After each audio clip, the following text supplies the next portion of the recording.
Hello everyone, welcome back to my new blog. तो फटाफट से ब्रेकफास्ट बनाने के बाद मैं जाऊंगी रूम को क्लीन करने के लिए और रूम फटाफट से क्लीन कर लेते हैं और इस बेडशीट को भी चेंज कर दूंगी आज, क्योंकि बहुत ज़्यादा गंदा हो चुका था। तो फिर उसके बाद मुझे और भी काम निपटाने के बाद जल्दी से तैयार होकर जाना है लाइब्रेरी।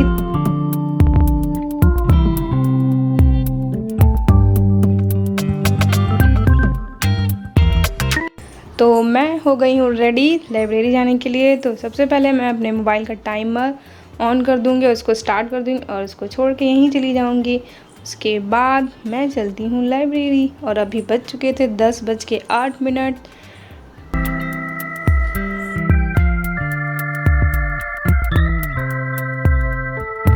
तो यहाँ मैं सबसे पहले पहुँची, तो फिर जो लास्ट डे मैंने पढ़ा था उसको सब रिवाइज़ किया और उसके बाद मैं यहाँ खान सर के लेक्चर्स भी देख रही थी और उनके नोट्स भी मेरे पास थे, तो उसी को देख कर और पढ़ रही थी। तो याद करने की कोशिश कर रही थी, क्योंकि पॉलिटी में थोड़ा रटने वाला भी है और थोड़ा समझने वाला भी है।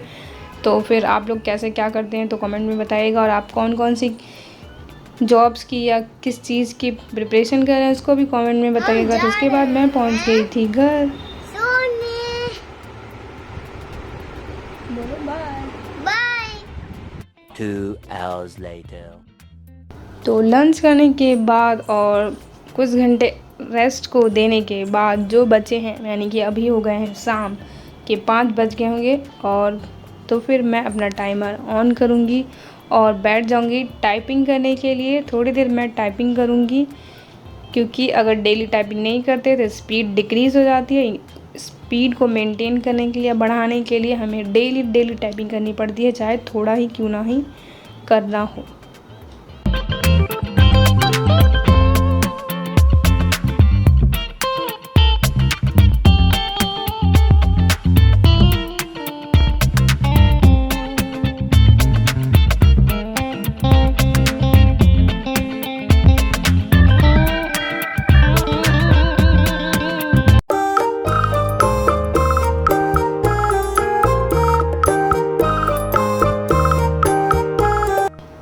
तो टाइपिंग करने के बाद मैं उठ गई थी और फिर मैं चली गई थी कुछ काम करने के लिए। फिर इसके बाद हो गया था डिनर बनाने का टाइम। तो यहाँ मैं फटाफट से डिनर प्रिपेयर कर रही थी और पूरा व्लॉग नहीं शूट करती हूँ, बस थोड़ा थोड़ा ही दिखा देती हूँ, क्योंकि फिर बहुत ज़्यादा टाइम हो जाता है, फिर मेरे स्टडी के लिए टाइम नहीं बचता है।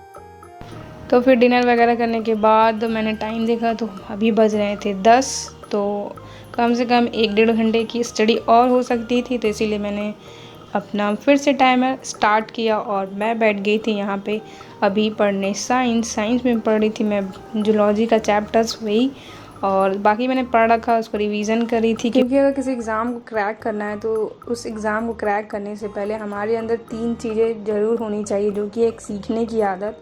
अगर हम जिस चीज़ में हम अभी वीक हैं उसको सीख कर अच्छे से प्रैक्टिस करके उसको अपने एडॉप्शन में ले आएंगे, और दूसरा है चुनौती का सामना करना, क्योंकि हर दूसरे दिन ही लगता है कि अब गिव अप कर दे, अब नहीं होगा। और तीसरा है खुद का मूल्यांकन, सिर्फ पढ़ने से कुछ नहीं होता।